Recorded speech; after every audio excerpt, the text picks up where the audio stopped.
I'm by no means a super big fan of The X-Files, not when compared to actual fans. I did and perhaps still do like it, though I'm not able to quote every single lines or recall the classic episodes. It did have a role to play in my taste in similar fiction. I remember rushing through my homework and looking forward to the episodes, wondering what mysterious and otherworldly cases Spooky Mulder and Scully would be working on. Even the signature opening would fire up my imagination. In a way, this was my generations of supernatural and fringe. Yes, I did collect the comics by the now defunct Topps Comics. Even when the show became convoluted and heavy with possibly conflicting mythologies, such as a certain fantastical TV show about a group of people trapped on a mysterious island, I still powered through the episodes. I didn't even mind the change of lead characters or how they rotated through the partner agents. Admittedly, when it neared the end of the series and after the first movie, I'd been burnt out. By that time, I couldn't even watch the second movie. Like a relationship that lost its passion, I part ways with the franchise. Now, IDW has published Season 10 of The X-Files. There I tread back to the adventures of Mulder and Scully. I thought I'd give it a try and find out. Like a few other TV series that couldn't make it through a satisfying run, see Buffy, Angel, and Firefly, the post-TV season exists in comic book form. This works well when the stories are told in a way that fits the medium. I'd imagine it would be quite difficult to tell a story that seemed to work in one medium and then converting it to another, yet still retaining the spirit, the characterizations, the arcs, and the pace.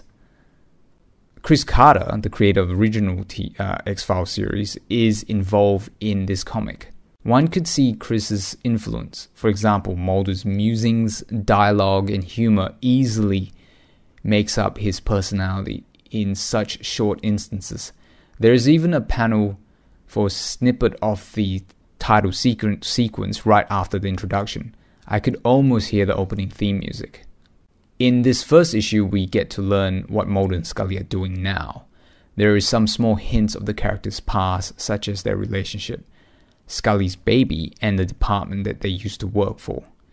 We get to see Walter Skinner too. I always feel sorry for the guy having to put up with Mulder. I'm glad to see Mulder helping him out in one awful scene. The interaction between Mulder and Scully is short, but it seems to have show a growing problem. Whether it's between them, it's not completely explained. Mulder does appear to be helpless. Whether the story is about aliens or monster of the weak type, it's not fully revealed yet. But either I'm fine with.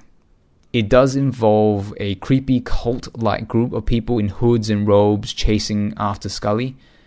A person who may have powers that isn't fully revealed, and also there is a story about hacked FBI files. Not a lot is made clear about the plot yet. I saw a promotional cover for the return of the 10th season.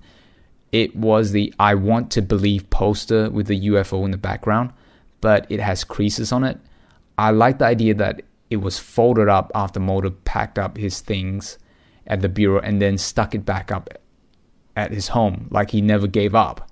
Though it might have been more appropriate to see a line crossing the words want to, thus becoming I believe. The second issue previews what we may come to expect. The three loyal conspiracy theorists, which raises more questions if you're familiar with what happened to them.